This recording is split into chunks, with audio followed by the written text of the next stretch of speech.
One of the most common critiques that a majority of Fire Emblem stories fall victim to is simple. Why are all of these main characters noble? Why can't intelligence systems add some more diversity towards their main cast? Why does everyone have blue hair? Although I have no scientific answer as to why people dye their hair, I will say that as someone who has played a decent amount of Fire Emblem in their 19 years of living, I think I'm somewhat qualified to explain to you why almost every single character in Fire Emblem is a prince and or princess, and why it really doesn't matter. First off, before we go into the reasoning, let's establish why having nobles as main characters is supposedly a problem. Number 1, it gets repetitive. Number 2, it's hard for the player to relate to. And number 3, it supports capitalism. Point 3 was obviously a joke, or rather I was hoping you guys were joking, so let's just go over point 1 and 2 instead. For point 1, I'd have to agree with you, and say that in terms of storytelling, yes, the idea of most games in this franchise repeatedly having a young prince from a dying country act as the main character gets old pretty fast. And the reason for this is simple. Unlike games like Metal Gear Solid, Valkyria Chronicles, or basically any JRPG that has a direct sequel, every Fire Emblem game starts off with a new setting, in a new continent, with a new cast of characters. It's one of the franchise's main strengths, and also one of its more subtle weaknesses. You can hop into almost any Fire Emblem game, and you wouldn't be missing out on any important story beats. That's great for new players, right? And, well, for the most part, yeah. However, what this also means is that in every single game, we need a new MC, and in order to make the game's situation more interesting and tense, we'll also need to make it so that the continent is at war, preferably with the homeland of the main character being on the brink of collapse. This specific premise for a story isn't inherently flawed as a way to start your journey, but the issue is that Fire Emblem has been running out of ideas for a while now. And thus, the sheer amount of times we've sat through similar openings game to game has made the idea a bit stale to us.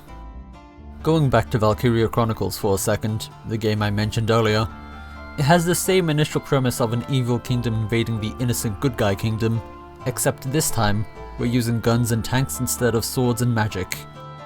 The reason I'm bringing up this game franchise isn't just because I've started playing it again on Steam, but it's because 3 out of 4 of its games are set in the exact same war, but from the perspective of a different squad. This approach still allows you to jump into any game of the series, with the exception of Valkyria Chronicles 2, without feeling like you're joining a party that's already half over.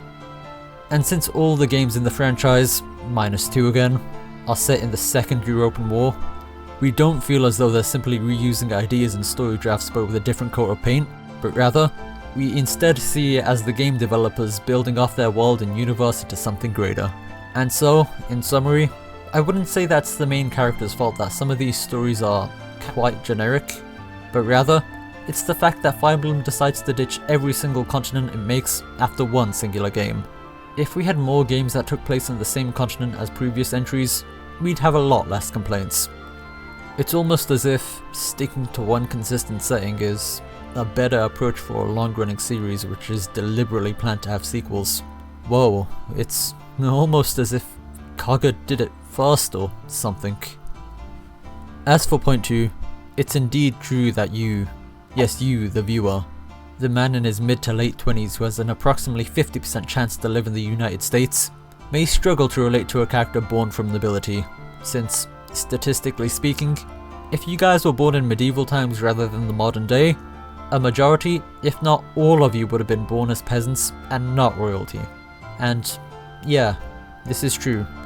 Politely put, you're basically a nobody, and a main character whose nobility isn't quite as much of a nobody as you. But I'm gonna hold your hand when I say this. I don't know who's been lying to you, but you're not actually the main character in these games. The main characters of Fire Emblem aren't self-inserts. Heck, even Kaga agrees with me. I mean, technically speaking, avatar units do exist, but we'll get into those guys in a sec. Fire Emblem lords at their best when they're characters who have their own personality and flaws, rather than just being pieces of cardboard that occasionally mouth out exposition. and these lords can't have that same level of intrigue and nuance if they're busy being your self-insert. Now that I've waffled enough about why I don't think being a main lord in Fire Emblem is something that's inherently flawed, let's move on to the why a majority of these characters are lords, and the answer to that is simple. When you're writing a story, there's basically always a main character, or maybe even a group of main characters, and one thing you'll notice is that these characters actually need a connection to the main plot to justify their role in the story. And in Fire Emblem's case, there's a war going on between nations, and we'll need a character who has a connection to one, or sometimes even both of the kingdoms involved. And on top of this, stories in Fire Emblem usually involve, or attempt to involve, politics. So we'll need someone who fits that bill as well. Otherwise, that entire portion of the game story and setting will indefinitely remain unexplored. To make my point more understandable, let me give you an example. It wouldn't make sense for some random farm boy who doesn't know how to read and write to be the main character of a political war story. He just wouldn't have a reasonable connection to the setting, the scenario, or even his own supporting cast.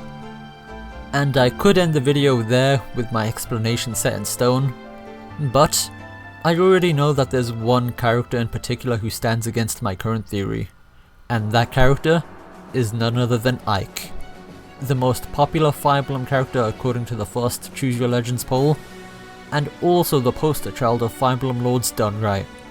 Unlike the other main characters in the series, Ike actually had to go out of his way to earn his status as a lord, instead of being simply given it at birth like the rest of these ungrateful snobs.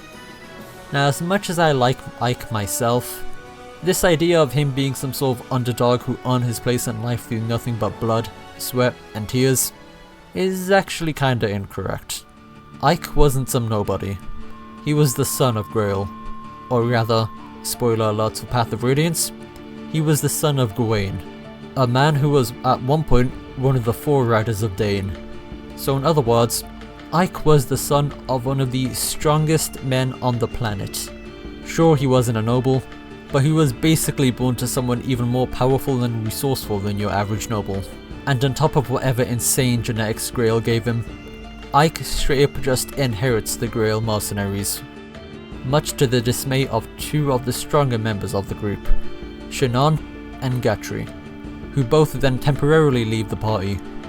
The game doesn't exactly hide Ike's privilege, or argue against it.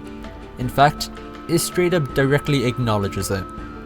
Yeah, sure, he still had to work for the company's success, but so does every other Fire Emblem lord in the series, so what's so different about Ike?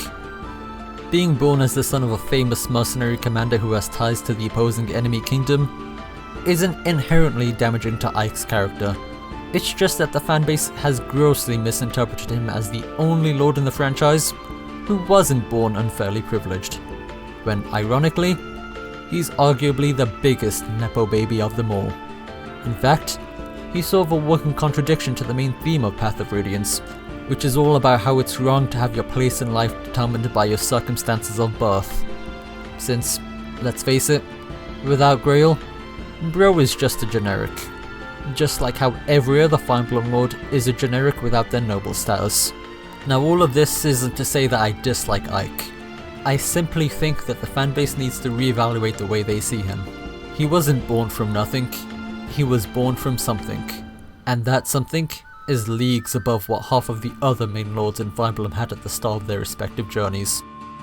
You see, in the grand scheme of things, it doesn't matter if a character is actually a noble or not, since all the times a character doesn't come from a noble family, they just have some other ridiculous reason for being the main character. To illustrate my point further, let's take a look at the rest of the non-noble Fire Emblem lords in the series. We have Robin, who is literally Demon Satan and probably eats babies. We have Byleth, who's the reincarnation of the continent's deity, and we have Alm, who's straight up Emperor Rudolph's son. So even when a main lord is a nobility, they still are somehow. And so yeah, I don't mind a main character being a noble, because the alternative is just so much worse. So don't be fooled by the common man's propaganda. Just because a character is a noble doesn't automatically mean that they're boring or uninteresting. And as all of my 5 dedicated viewers should know by now, it is physically impossible for me to not glaze Kaga in every video I make. So let's talk about Berwick Saga real quickly. Or rather, its main lord, Reese. Reese is a lesser noble, who hails from the Margrave of Sinon, a much smaller nation than what most Fire Emblem lords hail from. He starts his journey with an army of less than 100 men, as he volunteers himself to serve the greatest king in all of Fire Emblem, Vulcans, who consistently bullies him every time he does as much as walk into the royal courtroom. In fact, a central gimmick of Berwick's maps is that if you take too long in a chapter and don't retreat in time, you'll automatically get a game over. And the beautiful thing is, the canon explanation to this is that Vulcans decides to put a curfew on your entire army, and if you don't make it back by sundown, you straight up get accused of treason. In fact, it's not just Vulcans who hate Reese, since the other members of the court also have this strange one-sided on-site aggression with him. And so, I'd argue that the character that the fandom thinks Ike is, the Valiant underdog who had to work for what he ended up with, and had to deal with a snobbish government to fight for what's right, isn't actually Ike, but it is instead Reese. You see, without me getting into spoiler territory for Berwick Saga, a game which is criminally underplayed might I add, the best way for me to put it is like this. Path of Radiance is a continental war epic, which disguises itself as Ike's personal journey of growth, whereas Berwick Saga is Reese's personal story of learning when to stand up against others for what you love and hold dear, which is disguised as a continental war epic. Anyway, the main message of this video is this: if the writer is competent enough, the main lord can be a villager, a noble, or even a goddamn carrot, and the story wouldn't suffer an iota as a result. The fact that the main character is a lord isn't the issue, it's the fact that the writers aren't even pretending to try anymore. But yeah, if you disagree with me, feel free to call me a dunce in the comment section below. I need every piece of interaction I can get down there. But anyway, yeah, thanks for watching, and I'll see you later.